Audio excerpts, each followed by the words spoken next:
నమస్కారం అందరికి. లోపలికి వచ్చాయి కోర్టులు రావాలి.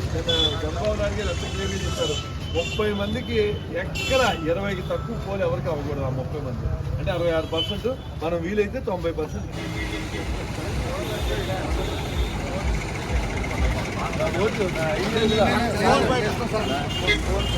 అందరూ వెళ్ళమంటే ఎవరికి అభ్యంతరం లేకపోతే చేయొచ్చు. నేను మీకోసం చెప్తాను.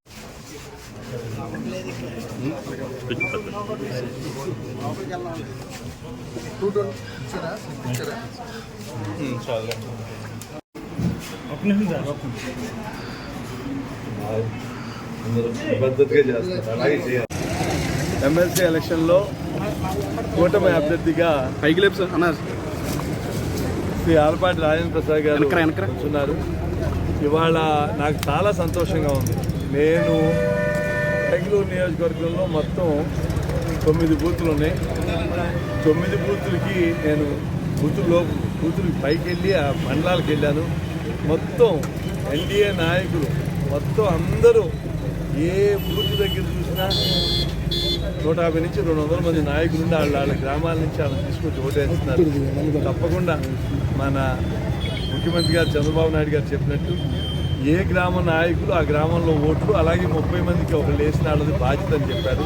తప్పకుండా చాలా బాగా చేస్తున్నారు.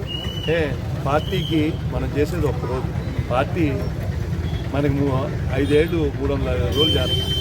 అన్నిటికన్నా ఇది మనం వేసుకునే ఓటు కాదు, మన ఆంధ్రప్రదేశ్ రాష్ట్ర భవిష్యత్తుకి అలాగే మన పిల్లల భవిష్యత్తుకి ఓటు వేసుకుని వాళ్ళందరూ శాంతంగా హాయిగా ఎవరి పనాలు చేసుకుంటా జీవితాల్లో అభివృద్ధి చెందాలి అంటే ఇవాళ ఈ ప్రభుత్వం ప్రజాప్రభుత్వం.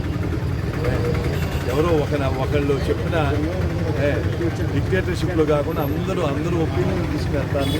ఆ ప్రభుత్వానికి విజయం చేయాల్సిన బాధ్యత ప్రజలందరూ మీద